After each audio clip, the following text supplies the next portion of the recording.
So you power it using the Cybertruck plug, and then it goes to the transformer that provides equivalent to a car battery, plugs into the wiring harness, splits off to the controller, and then goes up towards the AL065 hoist, and then you can rise and lower it using the button.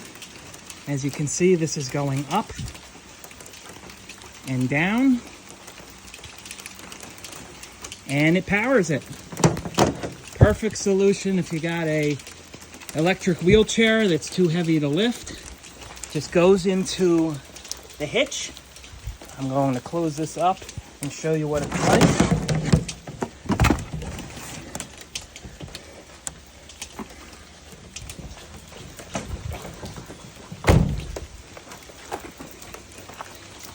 You got the post here, the tall post, and for the Cybertruck, because the sides of the tailgate are too wide compared to a normal one, I needed to get a 12-inch extender.